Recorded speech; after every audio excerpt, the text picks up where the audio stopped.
Avokati i Ilir Metës Kujtim Cakrani deklaron se zgjatja e hetimeve dhe mbajtja e Ilir Metës në burg janë akte të frymëzuara politikisht dhe se drejtësia politike është e vështirë të çmontohet me argumente juridike. Cakrani thotë se SPAK ka kërkuar në të gjithë planetin prova për Ilir Metën, por nuk ka gjetur gjë dhe pasuria e ish-presidentit thotë ai është zero. U zgjatën hetimet sepse zoti Meta më datë 10 qershori përfundonte afati 1 vjeçar. Ishte regjistruar procedim penal. U vendos masa e sigurisë arrest me burg më 19 tetor 2024 dhe prej asaj date është në arrest me burg. SPAK duke parë përfundimin e afatit na komunikoi se do të zgjatet hetimi edhe 3 muaj sepse nuk kanë administruar disa prova, sipas tij një analizë financiare të ish-vjerrës së zotit Meta. Unë mund t'ju kujtoj se çështja ndaj zotit Meta është regjistruar në dhjetor 2019. Zoti Dumani, pasi bëri betimin para zotit Meta, regjistroi procesin ndaj tij. Prej dhjetorit 2019 zoti Meta është në hetim. Kjo na ka bërë dyshues sepse të mbash një person në një përndjekje 6 vjeçare është e papranueshme për një shtet të së drejtës.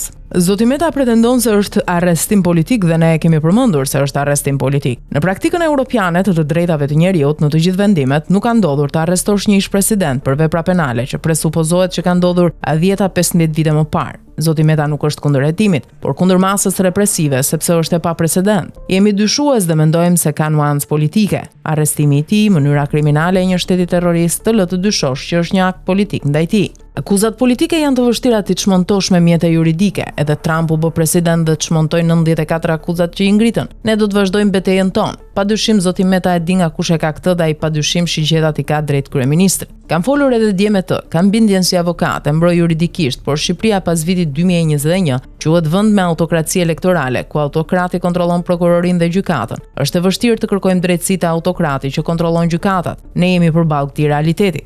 Këtë po e provon zoti Meta dhe të gjitha ata që autokrati merr në përgjegjësi penale. Meta u arrestua pasi Rama foli nga kryesia e PS-s që SPAK të veproj. U detyrua SPAK-u të veproj. Ne do të vijojmë me mjete juridike, por këto janë akuza politike. Nuk ja kanë dalë edhe lider të tjerë në vende perëndimore. Betejë jon vijon në Strasburg, paralajmëron Cakrani në një intervistë për të paekspozuarit. Do të paraqesim në gjykatën kushtetuese kërkesën për masën e arrestit. Presim përfundimin e hetimeve. Janë bërë në të gjithë planetin Tok, letër porosi për zotin Meta dhe kanë gjetur zero pasuri. Publiku duhet kuptojë që akuzat politike është e vështirë të çmontojë studio ligjore. SPAK në planetin Tok ka mbaruar punë me Metën dhe pasuria e tij është zero, thot Cakrani.